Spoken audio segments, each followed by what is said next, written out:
یہ بھی ایسی بات ہے جو آلریڈی آئین اور قانون میں موجود ہے، اس کو ہم نے مزید وضع کیا ہے، اور یہ ایسی بات ہے جس سے کوئی بھی شخص، کوئی بھی جماعت جو الیکشن لڑتی ہے ڈس ایگری نہیں کر سکتی ہے، پریکٹیکلی ایکسیپٹڈ بات ہے۔ دوسری بات ہم نے ترمیم یہ کی ہے کہ کوئی بھی جماعت اگر مقررہ وقت میں اپنی ریزرو سیٹس کی لسٹ نہیں جمع کراتی، جو کہ مقررہ وقت الیکشنز ایکٹ میں بھی درج ہے، تو وہ جماعت جو کہ ریزرو سیٹس کی لسٹ نہیں جمع کرائے گی، وہ الیکشنز کے بعد ریزرو سیٹس کے کوٹے کی مستحق نہیں ہو سکتی۔ یہ پھر سے ایک ایسی بات ہے جو ہمارے نزدیک الیکشنز ایکٹ کے سیکشن 104 میں یا اس کے سب سیکشنز 104(1) اور 104 میں آلریڈی درج ہے، مگر ہم نے اس کے مزید وضع کیا ہے۔ اور تیسری بات ہم نے یہ اس بل میں پروپوز کی تھی جو قومی اسمبلی نے منظور کی ہے کہ ایک آزاد کینڈیڈیٹ جب ایک آزاد کینڈیڈیٹ کی حیثیت سے الیکشن کنٹیسٹ کر لے اور جیت جائے تو اس کے بعد جب وہ کسی جماعت کو جوائن کرنے کا فیصلہ کرتا ہے تو اس کا وہ فیصلہ irrevocable ہے، وہ ریورس نہیں ہو سکتا۔ ونس اگین یہ ایک ایسی چیز ہے جو آئین اور قانون سے سپورٹڈ ہے، موجودہ آئین اور قانون سے سپورٹڈ ہے، اور یہ ایک پریکٹیکلی ایسی چیز ہے جس سے کوئی ڈس ایگری نہیں کرتا۔ یہ تینوں شکیں جب ہم نے پارلیمنٹری افیئرز کی اسٹینڈنگ کمیٹی میں بھی پیش کی تو جو اپوزیشن کے بھی ممبران تھے انہوں نے اس پہ ہر قسم کی بات کی، مگر کوئی بھی شخص اس بل کے اندر کوئی ایسی چیز پوائنٹ آؤٹ نہیں کر سکا جو پریکٹیکلی غلط ہو یا آئین یا قانون سے متصادم ہو۔ تو میں اسی لیے شکریہ ادا کرتا ہوں اپنے آنریبل کولیگز کا جنہوں نے یہ ہمیں سپورٹ کیا اور آج یہ بل پاس کیا، اور ساتھ ہی ساتھ آپ نے دیکھا کہ جو ابھی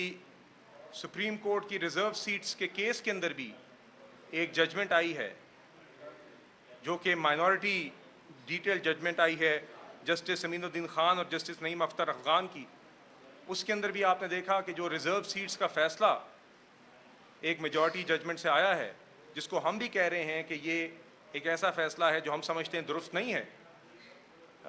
فیصلے غلط بھی ہو سکتے ہیں، میرے نزدیک وہ آئین سے ہارمنی میں نہیں ہے، آئین اور قانون سے ہارمنی میں نہیں ہے۔ اسی بات کو کافی تفصیل میں ان دو سپریم کورٹ جسٹسز نے کہا ہے، اور آپ نے دیکھا ہے کہ انہوں نے تو یہاں تک کہا ہے، اور میں ان کی ججمنٹ کا حصہ پڑھوں گا، کہ اس مائنورٹی ججمنٹ میں جو ڈیٹیل آئی وہ بھی وہی بات کہہ رہے ہیں جو ہم نے کہی کہ پی ٹی آئی تو اس کیس میں پارٹی نہیں تھی۔ ایک ایسا کیس جس میں نہ پی ٹی آئی پارٹی تھی، نہ انہوں نے ایک پریئر جمع کرائی، نہ ان کی مانگ تھی، ان کو ایک ایسی چیز دی گئی، پی ٹی آئی نہ ایک کیسی فریق ہے، نہ ان کی کوئی پریئر ہے، نہ ان کی کوئی پٹیشن ہے، اور پھر بھی ان کو ریلیف دیا گیا۔ دوسری اس کیس کے اندر پارٹی تھی سنی اتحاد کونسل، اس نے جو ریلیف مانگا اس کو وہ نہیں دیا گیا بلکہ ان کی پٹیشن ڈسمس کی گئی۔ اور تیسری بات یہ ہے کہ جو یہ مائنورٹی ججمنٹ جسٹس امین الدین خان اور نعیم اختر افغان صاحب کی جو یہ ججمنٹ ہے، یہ کہتی ہے کہ unless articles 51, 106 and 63 of constitution are suspended and in their place new articles in consonance with the relief granted through the majority order are inserted in the constitution, the relief which has been granted to the PTI cannot be granted۔ انہوں نے تو یہاں تک بات کی کہ اس judgment کے تحت، میجورٹی ججمنٹ کے تحت، ایک نئی پارلیمانی پارٹی قومی اسمبلی میں اور 3 صوبائی اسمبلیوں میں بنائی گئی ہے جو ایگزسٹ نہیں کرتی تھی، جو کہ پی ٹی آئی ہے۔ اور آخر میں ایک اور فقرہ اس ججمنٹ سے اس طرح پڑھنا چاہوں گا، یہ میں صرف حوالہ دے رہا ہوں اس مائنورٹی ڈیٹیل ججمنٹ کا جو کہ 2 دن قبل آئی، جو کہ کہتی ہے کہ in conclusion it is clear that the superstructure created by the majority's short order does not in any way come within the ambit of the jurisdiction vested in this court or in the constitution۔ تو دیکھیے یہ تو بات تھی supreme court کے فیصلے کے حوالے سے جو ریزرو سیٹس کے کیس میں تھا۔ تو دیکھیے ہم یہ جو بل لے کے آئے ہیں، اس بل کا بھی مقصد یہی تھا کہ وہ چیزیں جو جنرلی ایکسیپٹ کی جاتی تھیں مگر جس کے متعلق ایک ابہام بنا ہے یا بنایا گیا ہے یا جو بھی ہے، اس کو وضع کیا جائے تاکہ ایک الیکشن لاز اور الیکشن ایکٹ آپ جانتے ہیں 2017 بھی بڑی محنت کے ساتھ 100 سے زائد پارلیمنٹری کمیٹی اور سب کمیٹی میٹنگز کے بعد وہ قانون بنا تھا، جس میں پی ٹی آئی کو بھی مشاورت میں شامل رکھا گیا تھا، اس چیز کے باوجود کہ اس وقت وہ باہر دھرنے دے رہے تھے، مگر پھر بھی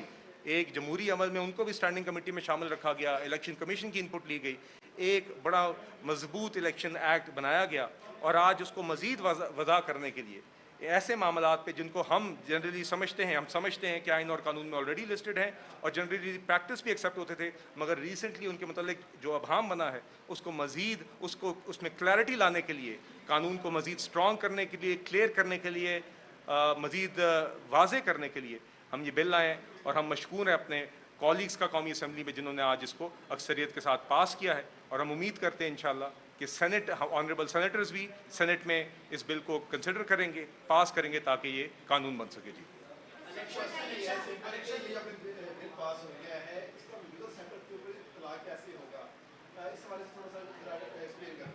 جی دیکھیے، بات یہ ہے کہ یہ تو جی الیکشن کمیشن، قومی اسمبلی اس کو کنسیڈر کرے گی. میں تو آپ سے صرف اتنی سادی بات کر رہا ہوں کہ 3 چیزیں جس کو سب مانتے ہیں مگر واضح طور پہ قانون میں درج نہیں تھیں، مگر اگر آپ شکیں جوڑیں یا آئین کی شکیں پڑھیں تو اسی نتیجے پہ آپ پہنچتے ہیں. آپ پریکٹیکلی بھی ہمارے الیکشنز دیکھ لیں تو اسی نتیجے پہ آپ پہنچتے ہیں. ان چیزوں کو ہم نے واضح طور پہ لکھ دیا ہے قانون کے اندر تاکہ وہ واضح ہوں، تاکہ اس کے بارے میں کوئی ابہام نہ ہو، آپ کو شکیں جوڑنی نہ پڑیں. مثال کے طور پہ جو شک ہم نے ڈالی ہے کہ اگر کوئی بھی جماعت مقررہ وقت پہ اپنی ریزرو سیٹس کی لسٹ نہیں جمع کراتی تو وہ الیکشنز کے بعد اس ریزرو سیٹ کوٹے کی مستحق نہیں ہو سکتی. یہ بات ہے جو جنرلی تسلیم کی جاتی تھی. اگر آپ الیکشنز ایکٹ کی سیکشن 1041 اور 1044 کو کھول کے دیکھیں تو آپ جوڑیں تو یہی بات نکلتی ہے. یہی ہمارا مطالبہ اس سنی اتحاد کونسل کی پٹیشن کے بارے میں بھی رہا ہے کہ ایک جماعت ہے جس نے پہلے لسٹیں نہیں جمع کرائی ہوئی، وہ الیکشن کے بعد کوٹے کی مستحق نہیں ہو سکتی. تو ہم نے اسی چیز کو بس مزید واضح کیا ہے. ایک لاجیکل بات ہے، ایک پریکٹیکل بات ہے، ہم نے اس کو صرف مزید واضح کیا تاکہ الیکشن لا اسٹرینتھن ہو، تاکہ اس میں زیادہ کلیئرٹی آئے.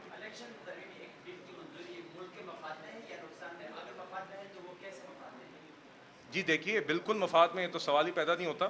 بالکل ملک کے مفاد میں اس طرح ہے کہ الیکشنز ایکٹ جس کے تحت آپ کے ملک کے قومی اور صوبائی الیکشنز اسمبلیز کے الیکشنز ہوتے ہیں، اس میں جتنی وضاحت ہوگی، جتنی اس قانون میں کلیئرٹی ہوگی تاکہ الیکشن پروسیس کی انٹیگریٹی قائم رہے، تاکہ الیکشن پروسیس کے سٹیپس جو ہیں اس میں کلیئر ہو، اس میں کوئی ابہام نہ ہو، تاکہ کسی قسم کے بھی گرے ایریاز نہ ہوں. جب وہ گرے ایریاز ختم ہوتے ہیں، جب اس طرح کی لاجیکل چیزوں کے اوپر جس طرح ہم اس بل میں لے کے آئے ہیں، ایسی چیزیں جس کو سب ویسے ہی الیکشن کے عمل کا ایک حصہ تسلیم کرتے ہیں مگر ریسنٹلی اس پہ سوال اٹھے ہیں، جب یہ واضح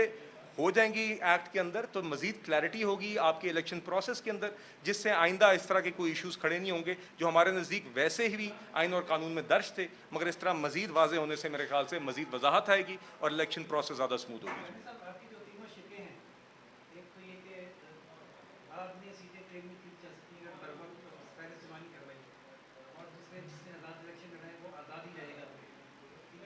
نہیں، یہ نہیں ہے جی. ہم نے کہا ہے کہ ایک شخص جو آزاد، ایک دفعہ ایک شخص نے اگر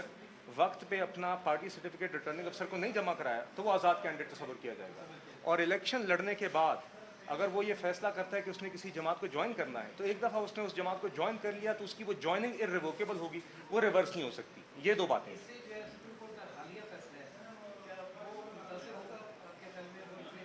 دیکھیے جی،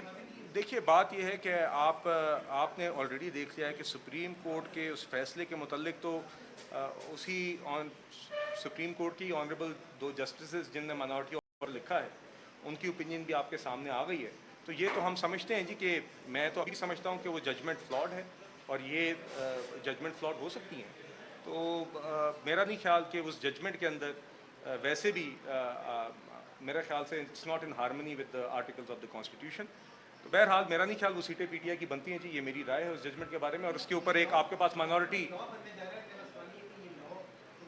دیکھیے یہ جی یہ میرا فیصلہ نہیں ہے جی. نہ ہی میں، یہ الیکشن کمیشن ہے یا آپ کی اسپیکر آف دا اسمبلی ہیں، یہ اور لوگ ہیں جو یہ فیصلہ کرتے ہیں. میں نے تو آپ کے سامنے صرف ایک الیکشنز ایکٹ کے اندر جو اس کے اندر جہاں پہ ہم سمجھتے تھے مزید وضاحت آ سکتی تھی، لاجیکل کلیئرٹی آ سکتی تھی، ایسی چیزوں پہ جس کو سب تسلیم کرتے ہیں as part of the election process, اس کو ہم مزید وضاحت لے کے آئے ہیں. اسی ہماری منطق کو standing committee on parliamentary affairs نے قبول کیا، اسی ہماری منطق کو قومی اسمبلی نے قبول کیا اور آج الحمدللہ اس بل کو پاس کیا. جی دیکھیے، ونس اگین جو اس کے اوپر اگین جو اس کا عمل ہے کسی اسپیسیفک سچویشن پہ، یہ تو اب آپ دیکھیے کہ الیکشن کمیشن اور قومی اسمبلی یا اسپیکر جو ہوں گے وہی اس کے اوپر فیصلہ ہوگا. مگر بنیادی طور پہ تو پہلے میرے خیال سے الیکشن کمیشن ہی اس پروسیس میں آئے گا، تبھی اس کے اوپر کوئی حتمی فیصلہ ہوگا. بہت شکریہ جی.